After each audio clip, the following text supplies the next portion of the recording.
finding your piece of paradise. Welcome to vlog number 2. Why am I in New York City? That's a good story.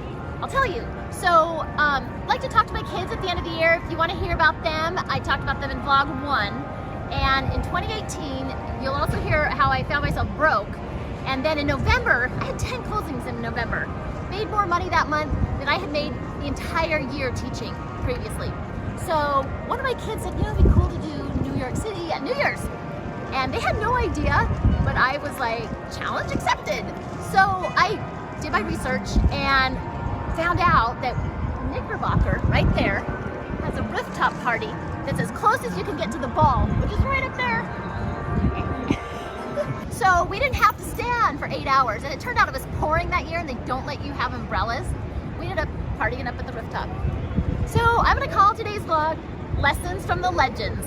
We have some amazing people in our office. I wanna learn from the best. That's why we're meeting Ryan tomorrow. And so the first thing I did, I'm like, okay, I have to surround myself with successful people, right? So I go to 3 top agents and I offer to take them to lunch. And they were like, you know, they're too busy to go to lunch with the rookie. And so then I'm like, okay, I'm gonna pick this top team who was amazing. They were so sweet to me, and I offered to help them. And so they say, okay, you can do an open house. And I was stoked. And so I went crazy. I spent hundreds of dollars on this food truck. And then there were 200 homes in the neighborhood. And I went door to door to every single home, spent another $100 on personal invitations. I invited them to a block party where free food from Sasha, music, games for the kids. The streets were lined with balloons. And the only way I'm gonna profit from this is if I find a buyer. Well, of course, someone in our office found the buyer and that day. And typically in an open house, you get 10 people, and that's good. I got 48 people through the open house that day.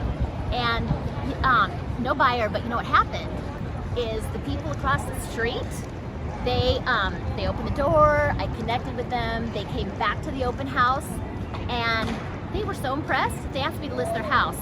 And then theirs went live right before Easter. So I thought, oh, this will be cool.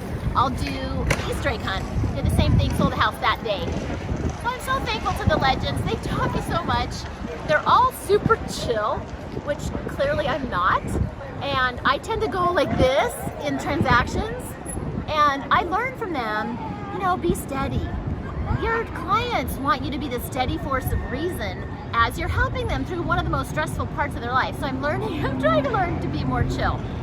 And then this other agent who I just adore, you know who you are, she had a model home. She was working with a developer in our neighborhood. And so I noticed they didn't have open houses on Tuesdays. And I said, hey, can I fill in Tuesdays for you? And she was like, oh no, thanks, we're good. But what they did is they called me to sub for them. And I ended up, when that model home went for sale, it was a first come, first serve, and I ended up hustling, and I sold that model home. So if you have crazy ideas, just go for it. And thank you, my 26 subscribers. I am so thankful for all of you to sharing my journey. I just would love to share, if you're a legend, what could you tell the rookies in your office? And if you're a rookie, what do you want to learn from the legends? So yeah, I just appreciate that, and I just appreciate you guys watching. Look for next week. I will be featuring Serhant, meeting him tomorrow, so look for that to drop in my vlog next week, Sasha Sunday. And then after that, we're gonna do a new beach on Maui every week. And I'm gonna give you the local tips and tricks, restaurants, and real estate in the area. Awesome, have a great day, guys.